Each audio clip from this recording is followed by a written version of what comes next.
ይህ ራዝ ይባላል። ሙዚቃና ስፖርት ወዳጅ ነው። ለብዙ ዓመታት በተሽከርካሪ ወንበር የተቀመጠ አካል ጉዳተኛ ነው። ራዝ ሊያውቁት ሊገናኙትና ሊያናግሩት ደስተኛ ይሆናል።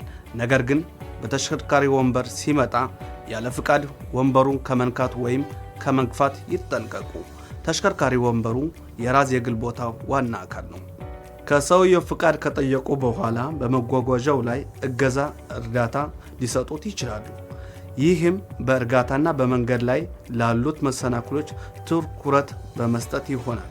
የተሽከርካሪ ወንበር መጓጓዣ የሚጀምረው ፍሬኑን በመልቀቅ ይሆናል ወይም ይጀምራል። ወዴት እንደሚያሽከረክር ወይም የሚያመራበትን ቦታ ማብራራቶን አይርሱ። ደህንነታቸው ያልተጠበቁ መንገዶችን ላለመጠቀም ይሞክሩ። በአካባቢው ረጋ ያለ አስተማማኝ መንገድ ከሌለ ሰውየው ደህንነቱ በተጠበቀ ሁኔታ ወንበሩ ላይ መቀመጡን ያረጋግጡ። ከተቻለም ቀበቶውን አስረው ወደ ቁልቁል አቅጣጫው ጀርባውን አዙረው መውረድ ትችላላችሁ። በተሽከርካሪ ወንበር ያለ ሰው ወንበሩ ወደ አንድ ደረጃ ወይም ከሩብ ዝቅ እንዲል መርዳት ሲፈልጉ ይህንን ማድረግ። በጎ አድራጊው ወይም ፍቃደኞች በተሽከርካሪ ወንበሩ በደረጃው ወይም በእግረኛው መንገድ ላይ በማድረግ በደረጃው ፊት ለፊት ማስቀመጥ አለበት።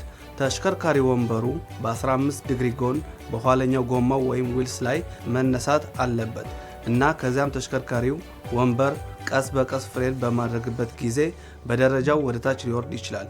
ብሬኪንግ ወይም ደግሞ ቀስ በሚልበት ሰዓት አንድ ሰው እንዲረዳው ይመከራል።